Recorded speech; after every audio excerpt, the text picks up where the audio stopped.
जोहार झारखंड, नमस्कार। Live Indian guard से मैं केत की। तो कैंपस की तस्वीरें हैं और पहचाने हुए चेहरे भी हैं। हमारे साथ इस वक्त BBMKU की DSW डॉक्टर पुष्पा कुमारी मैम है और आज बात है साइंस कॉन्क्लेव की। साइंस कॉन्क्लेव का आयोजन होने वाला है झारखंड में। हालांकि लोकेशन जो है अभी तक परफेक्टली तौर पर क्लियर नहीं हुआ है कि कहाँ होना है, लेकिन हाँ, BBMKU की भूमिका जो है वो क्लियर हो चुकी है। मैम, आपसे जानना चाहूँगी, बड़ी बात होती है कि महत्वपूर्ण भूमिका मिल रही है BBMKU को साइंस कॉन्क्लेव में, क्या कहेंगी इस पर? मैं कहूँगी, मैं बड़ी बात करती हूँ, नहीं हूँ छोटी बात जी। साइंस, मुझे लग रहा था ना कि बहुत साइंस कॉन्क्लेव, वो भी IAS में जा रहे हैं तो बहुत ऊंची ऊंची बातें होंगी। मैं शुरू से रिजवान सर को तैयारी करते देखा, सील सर को इंचार्ज बनाया गया, लेकिन जब मैं आई ना और सर त्रिवेणी सर जो डिस्क्राइब कर रहे थे तो मुझे इतनी खुशी हुई ना, वो बात सुन के लगा कि जैसे वो दिल की बात हो, छोटी छोटी बातें आम जीवन की, है ना। वो कुछ भी हो सकता है, वो अनाज उगाने से लेके घरेलू उपचार, पढ़ाई लिखाई, है ना। इनोवेशन में नहीं है कि आप सिर्फ इनोवेशन कर रहे हैं तो हमने रॉकेट बना दिया या एटम बम बना दिया, कोई भी नई चीज़, है ना। इवन जो हम अगर लिख रहे हैं, उस लिखने के टेक्निक में चौक भी कम खर्च हो रहा है, दैट इज़ ऑल्सो इनोवेशन, है ना। तो इसी पर सबसे ज़्यादा जो हमारे पूर्व राष्ट्रपति अब्दुल कलाम भी देते थे और अभी की भी जो सरकार का ध्येय है कि सब पूरे समाज को मिला के चला जाए। और मैंने बच्चों से कहा कि आप जाइए तो सिर्फ अपनी बात नहीं बताइए, उनसे भी सीखिए, बिल्कुल, अपनी प्राचीन परंपरा को, और आगे बस बेहतरी के लिए हम लोग कामना करते हैं। Thank you ma'am. तो साइंस कॉन्क्लेव की बात हो रही है, जरा इधर आ जाइएगा। हमारे साथ असिस्टेंट रजिस्ट्रार हैं डॉक्टर रिजवान सर से जानना चाहूँगी पहले तो कि इस पर क्लैरिटी पहले दीजिए कि ये साइंस कॉन्क्लेव है क्या और क्या होना है इसमें। ये साइंस कॉन्क्लेव झारखंड गवर्नमेंट का इनिशिएटिव है और इसमें धनबाद बोकारो का डिस्ट्रिक्ट चुना गया है और इसमें धनबाद बोकारो के सारे colleges, universities, technical institutions like IIT, ISM, BIT Sindri और गवर्नमेंट पॉलिटेक्निक इन्वॉल्व है। और हम लोग एज ए लीड इम्प्लीमेंटर, हम लोग इस एरिया में, धनबाद बोकारो एरिया में जो भी ट्रेडिशनल नॉलेज है जो अनडॉक्यूमेंटेड है उसको डॉक्यूमेंट करवाना है और एनालाइज करना है कि इसमें क्या जो इनोवेशंस है उसको हम लोग आगे ले जा सकते हैं पेटेंट के फॉर्म में या अदर IP के फॉर्म में। तो ये एक अपॉर्चुनिटी मिला है हम लोगों को कि हम लोग इस एरिया में सर्वे करें और इसमें हमारे जो नोडल ऑफिसर हैं इस साइंस कॉन्क्लेव के BBMKU की तरफ से डॉक्टर सैंतन सिल सर हैं और वो इन बच्चों को ट्रेनिंग देकर और अपने रूरल एरियाज़ में वर्क करने के लिए बताए हैं आज के ट्रेनिंग में। ओके सर, कैसा महसूस कर रहे हैं, क्योंकि बहुत बड़ी उपलब्धि है, भरोसा जताया है सरकार ने, लोगों ने, BBMKU को ये महत्वपूर्ण रोल दिया गया है, क्या फीलिंग्स हैं? एक अच्छा है, एक समाज के लिए हमारा कर्तव्य है कि कुछ ऐसा करें कि जो ऐसे अनरिकॉग्नाइज्ड नॉलेज है, जो समाज में बहुत ऐसे लोग हैं जिनके पास स्किल्स है, नॉलेज है और वो चीज़ सामने नहीं आता है, तो हम लोग को अपॉर्चुनिटी है कि उनको रिकॉग्निशंस देने का एक अपॉर्चुनिटी बहुत बड़ा मिला है। तो हम लोग खुश हैं कि इस अपॉर्चुनिटी को बढ़िया से निभा पाएंगे। Thank you sir. तो साइंस कॉन्क्लेव की बात हो रही है, हमारे साथ सायंतन सील सर हैं। सर, सबसे पहले जानना चाहूँगी क्या कहेंगे इस मौके पर? आज एक ट्रेनिंग सेशन था जी और बच्चों को हम लोगों ने बताया कि इस पूरे साइंस कॉन्क्लेव में उनका क्या रोल है, उनको एक्चुअली करना क्या है।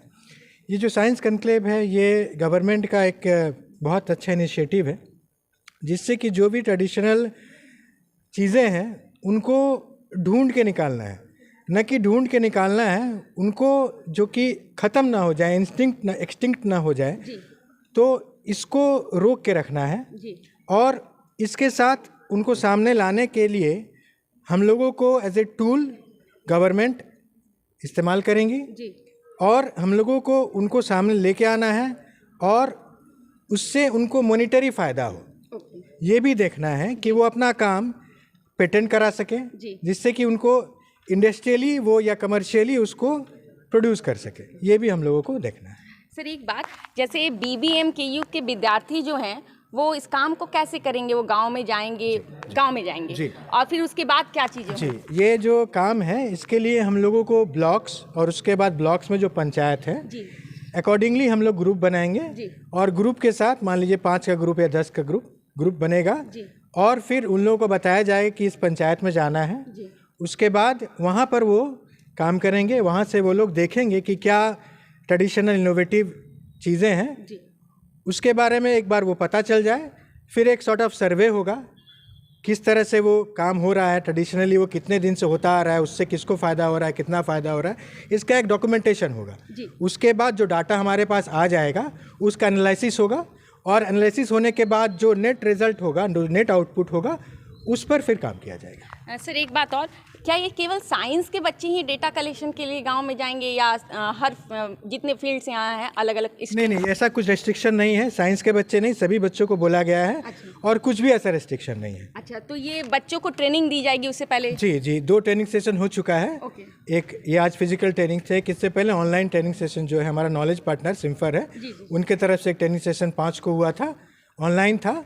कल हम लोग गए थे डिगवाडी, वहाँ पर हम लोगों को ट्रेन किया गया और फिर अकॉर्डिंगली हम लोगों ने बच्चों को आज बुलाया और वो हम लोग ट्रेनिंग आज उनको दिए। धन्यवाद सर। तो साइंस कॉन्क्लेव की बात हो रही है और हमारे साथ एक और सक्सेस सर, सबसे पहले परिचय। मेरा नाम डॉक्टर त्रिवेणी कुमार महतो है, मैं assistant professor RS mall college Govindpur, department of chemistry. Okay sir, science conclave की बात हो रही है, बाकी तो सर ने बताया ही। कुछ बातें जो आप समझते हैं कि छूट गई हैं और दर्शकों के लिए ज़रूरी हैं, समझने में मदद कर सकती है, तो ज़रा बताइएगा। देखिए, कुछ ऐसी चीज़ें होती है जो मरने के साथ ख़त्म हो जाती है। जैसे हम कभी गिद्ध देखते थे, आज हम सिर्फ गिद्ध सुनते हैं। क्यों ख़त्म हो गया? क्योंकि हमने उसका संरक्षण नहीं कर पाया। कहीं ऐसा ना हो कि हमारे गांव में, हमारे अगल बगल में, हमारे पंचायत में कुछ ऐसी चीज़ें हैं, ऐसी टेक्निक हैं, ऐसी सुविधाएं हैं, ऐसा चित्रकारी है, कलाकारी है जो उनके मरने से ख़त्म हो जाएगा। हमारा मकसद है, भारत सरकार का मकसद है, झारखंड सरकार का मकसद है, ऐसी अनोखी चीज़ों को जिंदा रखा जाए और सिर्फ जिंदा ही ना रखा जाए, उसको आम जन तक, सपोज ये झारखंड में हो रहा है तो इसका फ़ायदा केरला के लोगों को कैसे पहुँचे, केरला के लोगों तक ये फ़ायदा पहुँचे, ये टेक्निक पहुँचे, ये सुविधा पहुँचे। इसलिए भारत सरकार की, इसलिए झारखंड सरकार की ये स्कीम है और इसके तहत हम लोग काम कर रहे हैं। अच्छा सर, एक बात और, कितने स्टूडेंट्स का चयन हुआ है इस प्रोसेस में? देखिए, विनोद भारी महतो कल्याणचल यूनिवर्सिटी में जितने भी कॉलेजेस हैं, सभी कॉलेज से अभी फिलहाल 3 स्टूडेंट्स का चयन किया गया है। 3 स्टूडेंट्स का नाम मांगा गया है, सभी कॉलेजों ने अपना 3 स्टूडेंट का नाम भेजा है। अब आगे जो हम लोग काम करेंगे इसमें थोड़ा सा बदलाव हो सकता है 4 स्टूडेंट हम लोग को लेना पड़े तो लेंगे, या 3 स्टूडेंट से काम चल जाएगा तो चल जाएगा। सर, बच्चे क्योंकि पढ़ाई के लिए भी इनरोलमेंट कराते हैं, ऐसे में फील्ड और पढ़ाई बैलेंस करने में दिक्कत नहीं होगी बच्चे? नहीं, ये तो बहुत दिनों का काम नहीं है, महीना 2 महीना इसके लिए नहीं हम लोग को लगाना पड़ेगा। अच्छा। बस 3-4 दिन या 5 दिन काफ़ी है स्टूडेंट्स के लिए। अच्छा। और उसको लगाना क्यों पड़ेगा? वो तो अपने गाँव में रहते ही हैं। वो तो अपने पंचायत में रहते ही हैं। दिन भर तो कॉलेज में नहीं रहेंगे, सपोज 4-5 घंटा कॉलेज में, उसके बाद शाम के समय खेलने कहीं जाता है। खेलने के जाने के बजाय वो उस गाँव में चला जाएगा, अगर दूसरे गांव में चला जाएगा, वहाँ लोगों से बात करेगा। यदि वहाँ से कोई बात, अच्छी बात निकल के आती है या उसको समझ में आता है कि हाँ इससे बात करने से कोई अच्छी बात निकल के आएगी, उसको बस वो कॉपी में लिख लेगा, राइट डाउन कर लेगा, उस आदमी का नाम लिख के रख सकता है, वो आदमी उस आदमी का डिटेल लिख के ला सकता है और हम लोग को हमारे यहाँ उसको सबमिट करेगा वो। ओके, तो साइंस कॉन्क्लेव क्या होता है, क्या चीज़ें इसके अंदर अभी चल रही हैं और BBMKU का पर्टिकुलरली क्या रोल है, सब आप समझ चुके हैं। खैर, ये साइंस कॉन्क्लेव की बात हुई और सबसे बड़ी बात जो मुझे भी समझ आ रही है कि झारखंड की सांस्कृतिक धरोहर अभी समेटने की बात तो आप पॉलिटिक्स में सुन ही रहे हैं, लेकिन जब बात हो रही है विद्या के मंदिर की, विश्वविद्यालय की, तो अब जो साइंटिफिक धरोहर है, पर्टिकुलरली ट्रेडिशनल नॉलेज, तो उसको भी समेटे जाने की पूरी तैयारी की जा चुकी है।